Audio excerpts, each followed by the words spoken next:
Okay, is everybody ready? Okay, as we get started, my name is Terry Sult, S-U-L-T. I am the Chief of Police for the Cary Police Department. Thank you all for being here today. I just wanted to take a moment to update the community on where we stand in this incident. And the purpose is to thank all the partners that were involved in pulling together what we believe is pretty much a textbook way of the way things should be done.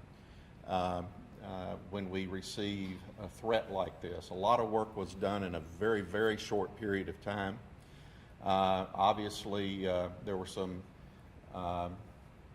very high concerns when it comes to the safety of our citizens, but more importantly, the safety of our children. So we took that very seriously. There were a number of things that occurred through this investigation. And what's really important to understand is that an investigation doesn't stop when an arrest is made. What we find is there are things that are in control of the police department and things that are not. And that's why we pull together the partnerships and work with those partnerships together. I'm joined here today with Lauren Freeman, the District Attorney for Wake County, and the United States Attorney for the Eastern District, correct? Eastern District, Mike Easley. And these two partners were very much involved with the discussions and how we handle this case going forward. I'm also here with Theo from the FBI, whose officers and agents assisted us in this investigation as well. It's important to note that in the operational phase of the investigation, we utilized the Wake County Regional SWAT team. This is a new team that has been formed over the last year. It includes Cary Police Department, Morrisville Police Department, and also the Holly Springs Police Department. And we're fortunate that that collaboration was in place because it gave us the resources to immediately react to this situation as it unfolded. The investigation itself originated with a tip from the National Center for Exploited and Missing Children, where the individual in question had threatened harm to children, to shoot children. And so we began taking that very seriously. As the investigation progressed, we were able to identify where we believed his location was. We were able to isolate that pretty quickly and to keep it under constant surveillance until we could work through the investigative process to make sure that we could take him into custody. When we took him into custody, he was charged, and unfortunately he was able to bond out. Now, the police department does not have a say in what the bonds are set and that type of thing. However, as I mentioned before, the investigation doesn't stop when we make an arrest, and so we're keeping tabs on what occurs throughout the investigation. And so just to address that point real quick, as soon as we were notified that he was released, we very quickly had him back under our surveillance and in contact with him. And then we were able to work with our partners here. Specifically, I want to thank Lauren Freeman and her office for the discussions that we had that would give us the grounds and the authority to take him back into custody. And then I'm going to tell you, I've been in this business 50 years. I've worked federal task forces, been involved in literally hundreds of federal prosecutions. And the collaboration on that level and through Mike Easley's office is second to none. I've never seen hearings take place and complaints filled out as fast as they occurred here to ensure the safety of our community. At the end of the day, I really want to thank all of those agencies that assisted us, and I want to put the community's mind at ease. This individual is in custody. I cannot speak to the federal aspects of the case. Mr. Easley will speak here shortly, and just want to thank everyone for being here and assure the community that they are safe, that we have constantly been watching this individual. We take our responsibilities very seriously, and most importantly, we want to protect our children, and they're our future. So thank you very much, and we'll take some questions in a few minutes. Mike. Thank you, Chief Salt. I will say and speak to the incredible partnerships that we have between local, federal, and state law enforcement. FBI has a joint terrorism task force, and I was in a meeting with the Joint Terrorism Task Force this morning as I was also corresponding with Chief Salt as it related to matters that were unfolding here in Cary. I can tell the people of Cary that they are in good hands. This is one of the finest, best trained, and well-equipped police forces specifically on issues related to threats like these.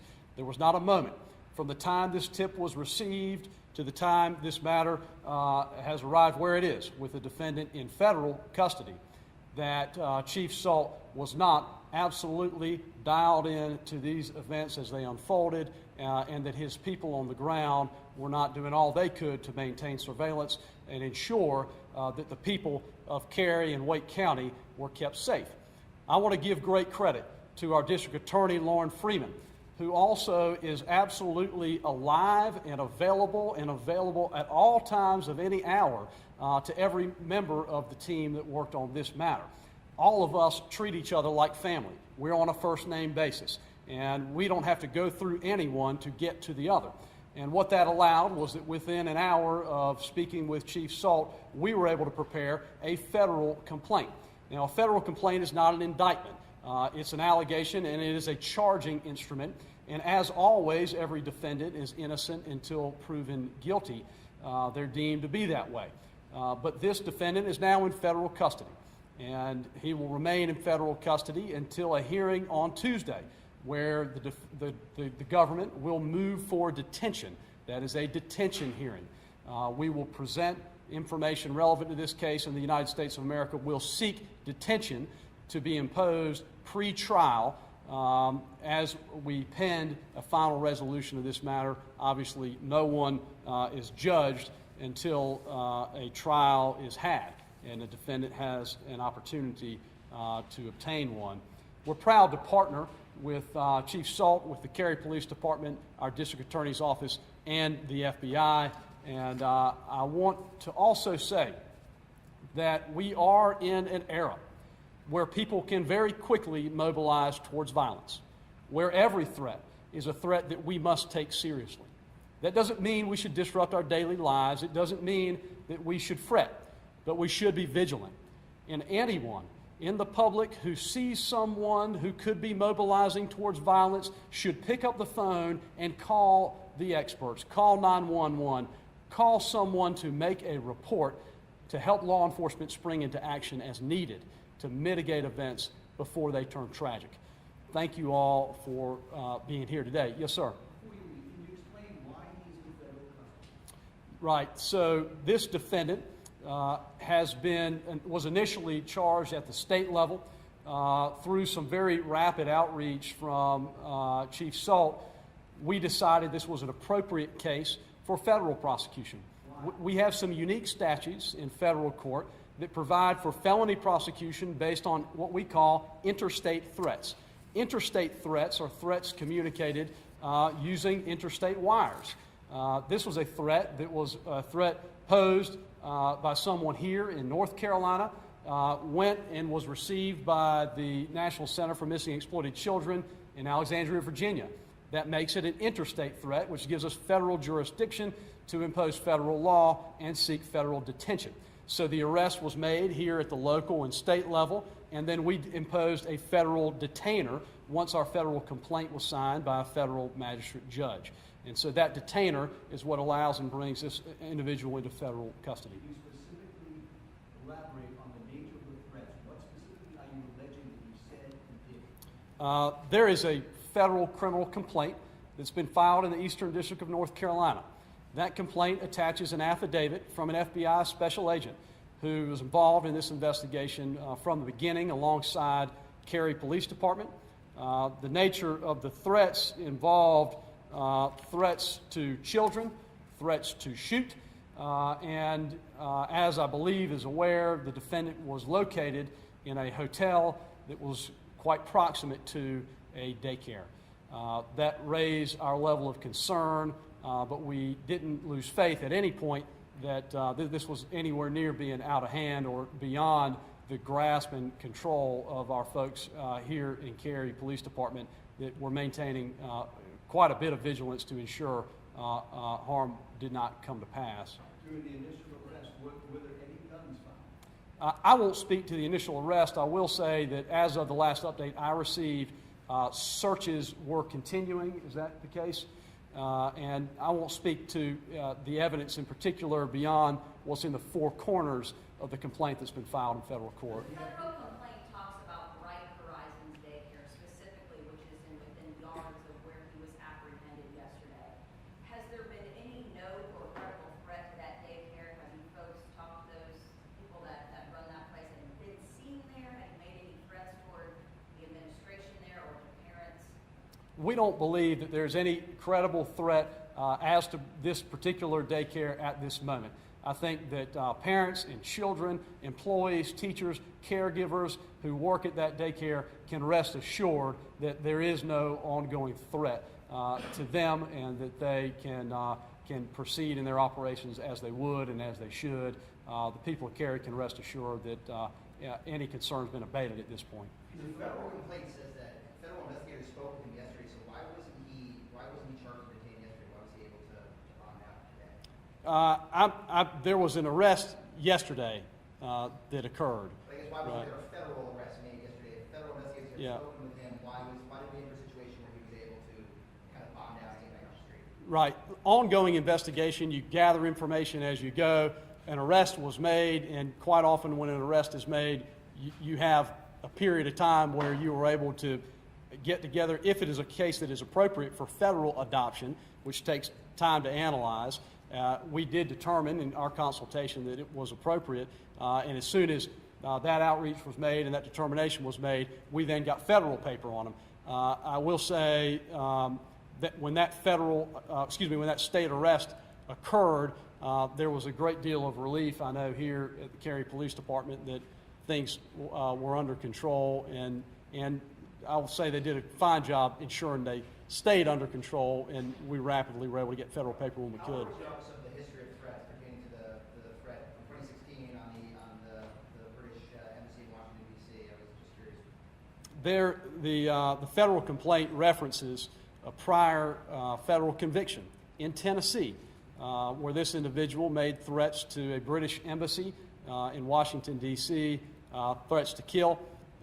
This defendant was arrested and prosecuted in Tennessee, was sentenced to 600 days in federal prison, did that time, and yet again, it appears we're in a situation where this individual has gone back to making threats, and the allegations are in the complaint, and it's disappointing when you see somebody who is a repeat in this sort of context.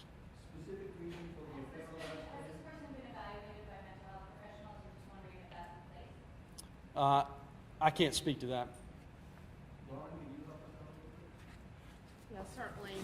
Appreciate the opportunity to speak to y'all today. You know, all of us as parents, when we send our children out in the morning, want very much for them to come home safe. And I think what you're seeing here really is a confluence of things. One, we know that we live in a time where these types of threats continue to be on the rise, and certainly social media has made the dissemination of those, even scarier in a lot of ways to our communities. And so certainly understand the response of the community here, of the parents, and I again want to commend and appreciate the quick work of the U.S. Attorney's Office and Cary Police Department, the FBI, all those working together. I think what you see here is kind of how we typically try and approach one of these cases. And so, when a threat comes in, there's a lot of real-time information that is being gathered by law enforcement during the course of the investigation, and usually there is ongoing communication between prosecution, law enforcement, when appropriate, the U.S. Attorney's Office. And we are immediately trying to do a number of things, but one of the things that we are really focused on doing from the jump is to try to assess the nature of the threat, to take those steps necessary to try and determine, does this person have the opportunity, does he have access to weapons, is there a plan in place? And so typically you will see things such as search warrants filed, searches done of both electronic devices by the individual, also of their residences or locations, vehicles. All of those things are ongoing.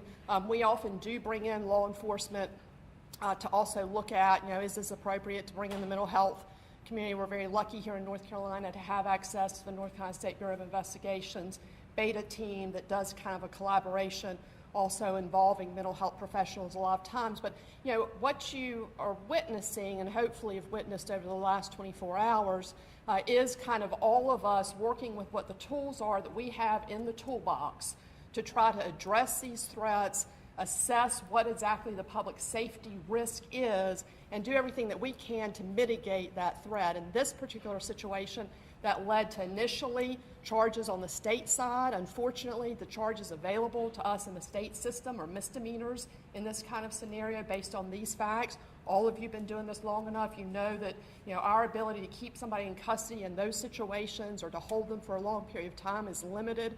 And that's where these partnerships really become very critical. We happen to be able to work a lot of times a lot more nimbly than the federal system, and so we're able to jump out there a lot of times ahead of them, maybe get somebody detained so that law enforcement can continue to do all those background things I'm talking about to assess the threat and try and take the appropriate steps to mitigate it. And so that's what you've seen unfold over the last 24 hours. We're fortunate in this particular situation to be able to partner with the U.S. Attorney's Office, who has a little bit bigger hammer in this case. All of the things, evaluating the case, decide what an appropriate outcome is, what needs to happen to this individual, certainly, are things that will now be within the province of the U.S. Attorney's Office. It is concerning, of course, the history that has already been noted there, and I know that's something that they will be taking a strong look at, just like us in the state system, of course, and y'all know there's a limit to what we can talk about in terms of the facts of the case, but certainly happy to talk about any of the process that y'all would like to. Yes, Steve? Specific reason for the rearrest today? Right, so once we got back into evaluating the case, he was charged yesterday, but the conversations about what the appropriate charge were continued to be ongoing with my office. I authorized additional charges this morning. In the interim as well, he had been released with conditions of pretrial release as to the use of certain electronic devices. He violated that, or at least is alleged that he violated that almost immediately. Under our state law, law enforcement is allowed to conduct a warrantless arrest or to go to magistrate for a process if somebody has violated those conditions of pretrial release. And I'll just tell you folks, when we are in this situation where we've got an active threat like this, we are going to use everything at our disposal to try and get somebody detained, certainly long enough to appropriately assess and address the threat. Lauren, obviously we know just in looking at his federal document, he's got some mental health issues that obviously haven't been addressed, but given what appears to be sort of a major missed warning for the main gunman, how critical is it for you all to act on these threats in this day and age? Yeah, I mean, I think that that's the key thing, right? I mean, as the U.S. Attorney General, as the U.S. Attorney has already said, so appropriately, I mean, we are in an era. We know when we see community after community where these active shooting situations have occurred. Unfortunately, sadly, as you know, had one in our own community a little over a year ago. Certainly threats against school children we're going to take very seriously. We hope that what we have in place and what you've witnessed today is kind of a playbook that our community intends to operate by, that says we're going to use everything we have at our disposal to get the person detained such that we can then take all of the necessary steps to assess those threats. So, certainly a lot of times in these cases, none of us who have been in this business for any period of time are oblivious to the fact that these cases almost always involve a mental health component. I am grateful that we live in a community that tries our very best to serve people who may have, underlying mental illness issues. But we also, as law enforcement, as prosecutors, have an obligation when it comes to public safety. And, while we certainly want to look at those things, evaluate those things, our first responsibility is to make sure our community is safe. Because the suspect had a prior history in Wake County, did that ratchet it up for you guys when you approached him yesterday? Yeah, I think certainly if you look at this individual's history, there are a number of things, instances in terms of prior stalking charges, prior communicating threats charges. I would tell you that there is a list, a laundry list, checklist, so to speak, and certainly there are people here in the room who could speak to you in even more detail about what's on that. But any typical threat assessment, they're going to be looking for things such as what is this individual's prior history? Do they have a prior history of threats? But more specifically, do they have a prior history of actual violent behavior and convictions for that? I think, in this particular situation, my review of his criminal history, certainly we saw some things in terms of repeated stalking and communicating threats that, given the history here, gave us additional concern. He is not someone that has a long history of violent convictions at this point in time, but all of this is an effort to prevent us from ever getting to that point. Where he had weapons or access to weapons? I think, again, talking about kind of the way these cases are generally handled, and keeping in mind that we really shouldn't talk about the specifics of this case, but generally what I would say is that, that is part of any assessment, threat assessment in these cases, is these guys, these law enforcement officers in this room, they're going in, they're getting the search warrants, they're looking to see, does this person actually have access to weapons that would allow them to carry out that threat? At this point, given that he has not been charged with any possession of weapons, I think you can come to the conclusion of where we are, at least today. The complaint talks a little bit about fighting knives and pepper spray, that he was alluding that to authorities would be in his hotel room. Has that been confiscated as part of this search? Again, at this point, this is part of the investigation, and so I want to be careful about how much we get into the facts of the case, but what I can assure, and as the U.S. Attorney has indicated, all efforts are made in going into these locations, making sure that if there is any access to those kinds of materials that could cause harm to the public, that those are taken into law enforcement custody. One clarification, the arresting agency today, FBI, U.S. Marshals. So initially this morning, Cary Police Department took him back into custody. I believe he has now been transferred to federal custody. Again, U.S. Attorney easily can address that, but and we are awaiting a detention hearing that will happen on Tuesday. And apparently specifically for federal documents, specific threats were made to the Center for Missing Children to kill all the kids in the hotel and things like that? I'll let U.S. Attorney easily address what he can. Keep in mind, again, folks, that as to the specifics of the case, we're somewhat limited in what we can talk about at this time. Right. The four corners of the complaint, the four corners of the criminal complaint filed in the Eastern District detail the nature of the threats and the tips that were received from the National Center for Missing and Exploited Children. Phrases like "I'm going to shoot" and reference to numbers of children are referenced in the criminal complaint. And I really would prefer to speak through our filings in this case rather than to read what's available there in the document. What was concerning? Certainly. Given that you didn't have access to firearms, or there has not been mention of firearms being seized, what makes this threat?